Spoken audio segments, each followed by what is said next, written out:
começar a nossa aula. A gente vai começar hoje a falar sobre respiração aeróbica. Professor, é difícil? Na verdade é complicadinho, mas a minha função aqui é tornar esse conteúdo, com certeza, mais fácil para o seu entendimento. Então, é claro que para você ter um entendimento profundo desse conteúdo, você precisa ter alguns pré-requisitos, como, por exemplo, conhecer uma química orgânica, o que vocês ainda não estudaram. Então, a gente vai tentar conhecer, analisar as etapas dessa respiração aeróbica para que o nosso entendimento seja, obviamente, o melhor possível. Beleza? Tranquilo? Maravilha. Para isso, meus amores, eu vou duplicar minha tela. Eu preparei um material para vocês, é óbvio. Esse material, ele já está disponível no nosso grupo do WhatsApp, o que você pode ter aí esse texto na íntegra lá para que você continue os seus estudos. Beleza? Professor, é igual da apostila? Muito semelhante, tá? Na verdade, ele traz aí um pouco mais de informações, obviamente, mencionado a isso. Tá bom? Tranquilo? Muito bem. Para que a gente fale de respiração aeróbica, para que a gente, obviamente, entenda, meus amores, esse processo que aqui está, isso aqui é respiração. A respiração aeróbica nada mais é do que isso aqui, galera. O que é a respiração propriamente dito? Nós vamos pegar glicose. O que é glicose? É energia. É um carboidrato. Nós vamos usar o oxigênio. Sabe por quê? Porque a nossa respiração é aeróbica. Olha aqui, está mencionado aqui, ó, aeróbica. O que significa uma respiração aeróbica? Nós respiramos, presta atenção, amados, o gás oxigênio. Não é oxigênio. Ah, professor, eu respiro oxigênio. Não, você respira o gás oxigênio. E eu vou te provar. Dentro da água não tem gás oxigênio. Dentro da água tem átomos de oxigênio. Se alguém afundar sua cabeça e deixar por mais de alguns minutos lá, você vai morrer afogado. Ué, professor, mas a água tem oxigênio. Tem, mas você não respira oxigênio. Você respira o gás oxigênio. Por que o peixe não morre, então? Porque o peixe respira o átomo de oxigênio. Por quê? Porque ele tem as guelras. Ele tem uma estrutura que essa água vai passar por essas membranas e esse átomo de oxigênio vai ser absorvido e vai circular o corpo desse organismo. Você não tem brânquia, filho. Você tem pulmão. Você respira gás oxigênio. Da mesma forma, amados, se eu pegar um peixe, eu tirar ele fora d'água, o que vai acontecer? Ele vai, obviamente, morrer por falta de oxigênio. Ué, professor, mas tem oxigênio no ar? Não. No ar tem o gás oxigênio. Então, eu preciso que você deixe muito claro isso na sua cabeça para que, obviamente, você possa entender com clareza esse tipo de situação. Então, aqui, meus amados, aqui, o que nós temos? Nós temos, então, o gás oxigênio, o O2. Só que para você respirar, você precisa de energia. Por quê? Esse gás, esse O2, ele tem que chegar dentro do seu peito. Para isso, você tem os processos de expiração, inspiração, tem todo um transporte desse gás dentro do seu corpo. Para isso, amado, você gasta energia. O que você vai fazer essa respiração vai liberar a sua expiração, a saída desse ar. Aquilo que você joga para fora é grande parte de gás carbônico e água. Essa água, na verdade, é óbvio, em vapor de água. A gente percebe muito bem essa água quando estamos num ambiente bastante frio. Quando o nosso gás, esse gás sai da nossa boca e, obviamente, fica aquela névoa, o que você parece é um dragão de Komodo, respirando, baforando, né? Parece um dragão, né? Professor, mas em dias de calor isso não acontece? Acontece. Acontece da mesma forma, mas como o ambiente está mais quente, você não consegue perceber essa névoa, esse gás, obviamente, vapor de água. Beleza? Então, para que você respire, você precisa desse carinha aqui, amados, que nós já estudamos quando a gente viu a célula. Que dentro da célula animal tem ele, dentro da célula vegetal também tem ele. Na célula bacteriana não tem. Quem é esse cara? Esse cara é a mitocôndria. Mitocôndria. Responsável por quê? Pela respiração aeróbica e principalmente pela produção de energia. Energia denominada ATP. Presta atenção em mim, por favor. Olha aqui na minha mão. Esse ATP, ele é denominado adenosina trifosfato. Adenosina trifosfato ou trifosfato de adenosina. O que significa isso? Eu tenho uma adenosina na mão e eu tenho três, olha aqui para mim, por favor. Eu tenho 3 fosfatos. Ó, a pessoa virou Wolverine, quase isso, né? Esses lápis e essa caneta está representando o fosfato. Quando eu tenho uma adenosina, que é a minha mão, e 3 fosfatos, a minha fórmula energética está perfeita. Quando a minha célula usa essa energia, olha aqui o que acontece, meus amores.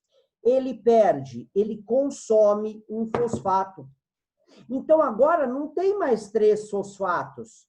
Tem o quê? 2 fosfatos. O que a gente chama adenosina difosfato.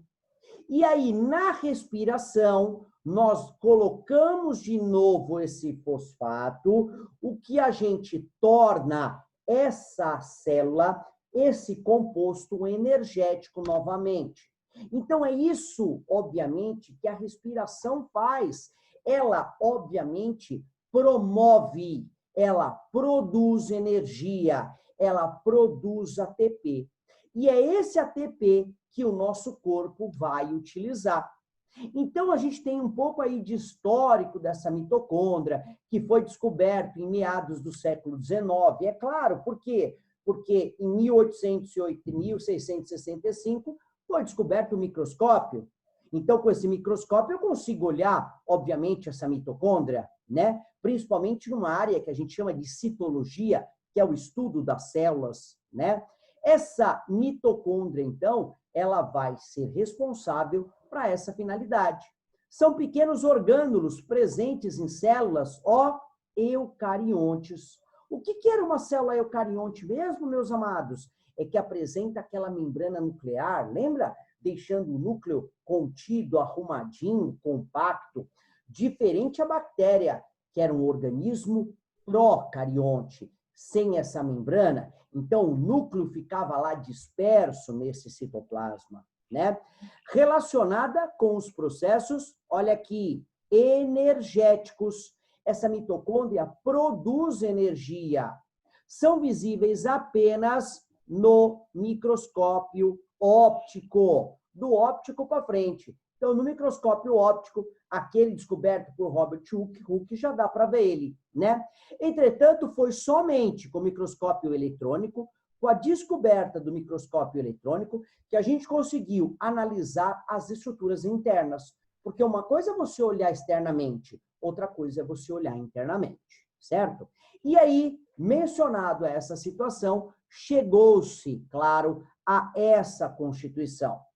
Papel dessa mitocôndria está relacionado com a liberação de energia, a produção de energia para quê? Para o trabalho celular, para que a minha célula consiga trabalhar, para que a minha célula consiga manter-se viva, para que a minha célula possa fazer o seu metabolismo.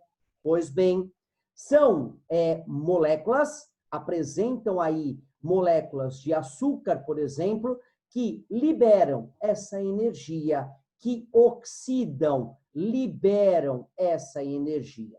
E essa energia, obviamente, vai ser usada pelo corpo em forma de ATP, adenosina trifosfato. Agora, esse cara é a mitocôndria. Quando a gente começa a estudar algo diferente, eu gosto de questionar aonde os processos acontecem. Esse cara aqui é a mitocôndria. Eu vou olhar as duas imagens. Vou começar com a esquerda. Muito bem. Você repara que você tem aqui uma membrana externa. O próprio nome já diz, uma membrana fora. Essa membrana, ela é permeável. Vocês já sabem o que é isso, porque nós já estudamos membrana plasmática. O permeável é que passa tanto o solvente quanto o soluto. Muito bem. Então, essa célula, essa estrutura, essa organela, ela é permeável. Ela permite a passagem de tudo. Eu tenho aqui uma membrana interna, o que a gente chama, obviamente, de membrana interna, e esse cara, preste atenção, este cara vai ser responsável por permitir a passagem das coisas, só que essa membrana interna, ela é semipermeável. O que era isso mesmo? Só passa solvente. O soluto vai ter que entrar pela proteína. Muito bem, o que nós já vimos no que a gente chama de fagocitose. Então, as partículas maiores vão entrar, obviamente, pela proteína, por um processo chamado de fagocitose. Há líquidos por um processo chamado de pinocitose. Então, essa membrana, ela é semipermeável. Muito bem. Aqui dentro, galera, repara, você tem um líquido. Nessa mitocôndria do lado, dá para ver melhor. É esse líquido azul. Parece um gel de cabelo. Esse líquido a gente chama de matriz mitocondrial. É a parte interna da minha mitocôndria, tá certo? Aqui, nessa matriz mitocondrial, vai ocorrer, obviamente, um dos processos da respiração. Na verdade, a respiração, ela tem 3 processos básicos. Um chamado glicólise, que acontece fora da mitocôndria. Então, aonde acontece? No citoplasma da célula. É o primeiro processo. Segundo processo, escuta, é chamado de ciclo do ácido carbônico, ou o que a gente chama de ciclo de Krebs. É Krebs mesmo, é assim que fala. Esse processo acontece dentro da mitocôndria. Aonde, meus amados? Olha para mim, nessa matriz aqui, ó, nesse líquido, nesse azul. Nesse ribossomo, ele esquematizou isso como esse rosinha, esse, sei lá, salmãozinho aqui, sei lá que cor é essa, tá? E por último, a gente tem aqui, olha aqui para mim, esses riscos aqui, ó, esses prolongamentos, tá?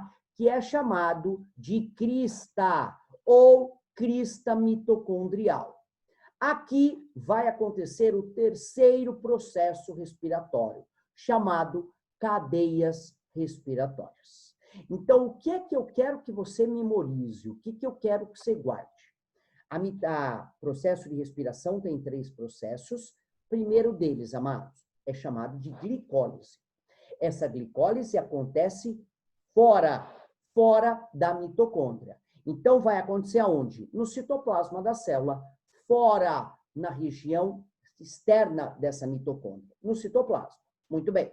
A segunda parte é chamada de cadeias, ciclo de Krebs ou cadeia do ácido cítrico. Ela vai ocorrer nesse líquido aqui, nesse azul ou nesse salmãozinho, chamado matriz mitocondrial. Ele é uma substância gelatinosa, parecendo aí um gel de cabelo. É muito semelhante ao citoplasma da célula, aquele líquido que tem dentro do citoplasma. Tem dentro dele também, tá? Então, aí vai acontecer o segundo processo, que é o ciclo de Krebs. E, por último, acontece aqui nessas cristas. Nessas cristas, o próprio nome já diz, cristas mitocondriais.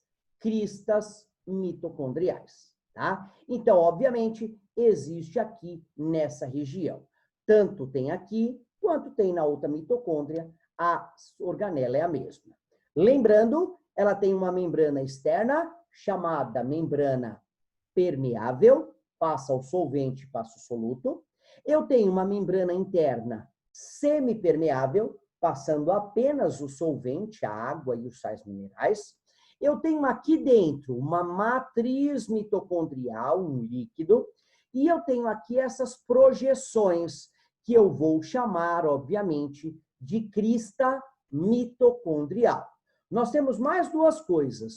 Olha aqui, parece um colar de pérolas, pretinho aqui, ó, Acompanhe aí na sua tela essa estrutura, ó, tá acompanhando aqui, ó, em pretinho.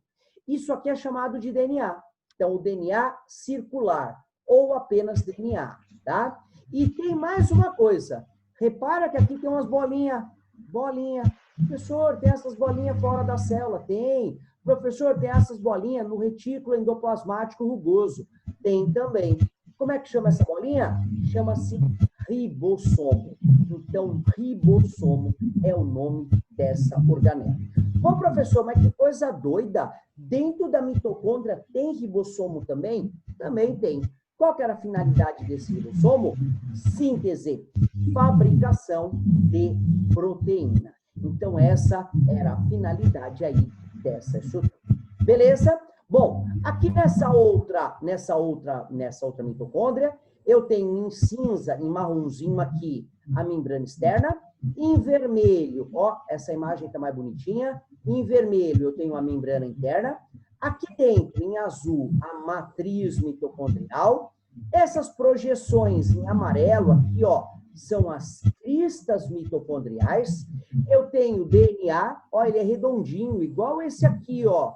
Aqui ele chamou de DNA circular, aqui ele só chamou de DNA, tá? Então ele está sempre circular, chamou só de DNA. E eu tenho aqui ainda essas bolinhas que a gente vai chamar de, obviamente, ribossomo. Beleza? Isso é uma mitocôndria, é esse cara que tem a finalidade de realizar a respiração aeróbica, principalmente, meus amados, a síntese de energia. Beleza? Tranquilo? Muito bem. Essa respiração aeróbica, então, ela é ao contrário da fotossíntese. Fotossíntese a gente não estudou ainda, mas se eu questionar, olha aqui que interessante, a fórmula dessa minha fotossíntese, eu vou ter a seguinte situação. Olha aqui, eu vou ter primeiro CO2. O que era CO2 mesmo, galera? CO2 é gás carbônico. Mas eu vou ter oxigênio. Vou ter aqui uma setinha. Essa setinha que a gente chama depois da minha reação química. Então, isso aqui a gente chamou, obviamente, de reagente. E para cá, a gente vai chamar, obviamente, de produto. Muito bem. Então, vou colocar a minha setinha de novo aqui para você entender. Vai, filha, sai daí. Ah, tá bom, obrigado. Então, tudo bem. Tem a setinha aí, ela não quer ficar. Depois eu tenho C6, H12O6. O que é isso? Isso aqui é glicose. H, carbono e hidrogênio. H, C, carbono. H, hidrogênio e O de oxigênio. Depois eu vou ter mais água. De novo, professor, sim, mais água. E depois mais O2. Muito bem. Então, essa daqui, galera, é a equação da fotossíntese. É o que a planta produz durante o dia, na presença da luz. Ela pega o gás carbônico mais a água. Vai pegar gás carbônico mais água. Então, é H... Ô, professor, ajuda nós, né? H2O, mais água. Então, ele vai pegar gás carbônico mais água, muito bem, e ele vai transformar nisso aqui. O que é isso? Obviamente, é a minha fotossíntese. Eu produzo açúcar, que é um carboidrato, eu libero água, a planta libera água, ela transpira, e eu libero também o átomo ou o gás oxigênio. Beleza? Muito bem. Agora, repara a equação de cima, que é da respiração. Então, a gente tem que entender uma coisa. A planta, ela está produzindo, obviamente, oxigênio durante o dia. Ela está produzindo oxigênio, mas a planta também está respirando. A planta respira de manhã e de noite. Só que de manhã, na presença do gás oxigênio, na presença da luz, ela faz a fotossíntese. Muito bem. E essa respiração é totalmente ao contrário. Repara, eu preciso de energia. Se eu não tenho energia, eu não consigo respirar. Então, eu produzo, tenho gasto energético, que é a glicose, propriamente dita. Eu vou ter o oxigênio, que a planta produziu, que as algas produziram, que são os protozoários, perdão, os protistas. Dentro dos protistas, eu tenho os protozoários e as algas. Mas, nesse caso, são as algas que produzem esse gás oxigênio. E eu vou liberar, vou eliminar o gás carbônico e mais água, que nada mais é do que o vapor de ar.